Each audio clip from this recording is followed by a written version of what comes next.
কাল দুপুর 12টার মধ্যে দাবি না মানলে যমুনা অভিমুখে লং মার্চ করার হুঁশিয়ারি দিয়েছে এমপিওভুক্ত শিক্ষকরা।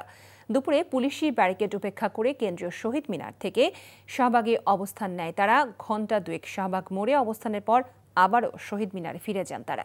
প্রজ্ঞাপন না দেওয়া পর্যন্ত রাজপথ ছাড়বেন না বলেও জানিয়েছেন তারা। এ নিয়ে দেখুন ইফতেখার রেজার রিপোর্ট। চলমান আন্দোলনে সকাল থেকে দুপুর পর্যন্ত জাতীয় শহীদ মিনারে অবস্থান নিয়ে আন্দোলন করেন এমপিওভুক্ত শিক্ষক কর্মচারীরা। বেতন ভাতা ও বাড়ি ভাড়া বৃদ্ধির দাবিতে সরকারের কাছে দাবি জানান তারা। শিক্ষকদের এই আন্দোলনকে যৌক্তিক দাবি করে তাদের সাথে একাত্মতা জানাতে শহীদ মিনারে আসেন এনসিপি নেতারা।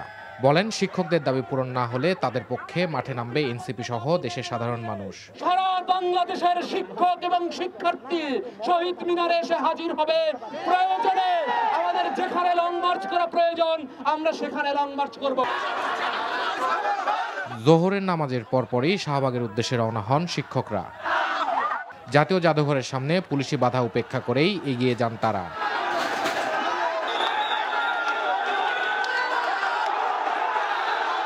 এক পর্যায়ে শাহবাগ মোড় অবরোধ করেন শিক্ষকরা। এতে আশেপাশের রাস্তায় যান চলাচল বন্ধ হয়ে যায়। টাকার সমস্যা দেখাইতেছে, আমাদেরকে বলতেছে যে রাষ্ট্রীয় কোষাগারে টাকা নাই, কিন্তু আমরা ট্যাক্স দিই। এই দেশের হাজার হাজার কোটি টাকা বিদেশে চলে দিয়েছে, আমাদের বাড়ি ভাড়ার জন্য 5-7 হাজার টাকা 8 হাজার টাকা হয় না। এটা আর কতবার আন্দোলন করা রাখবে আমরা।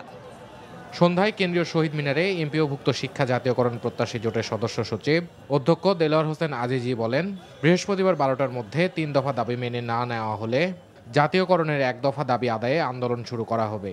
আমরা একেবারে ভেরি ক্লিয়ার যে আমাদের 20% দিতে হবে এবং মেডিকেল 1500ই দিতে হবে।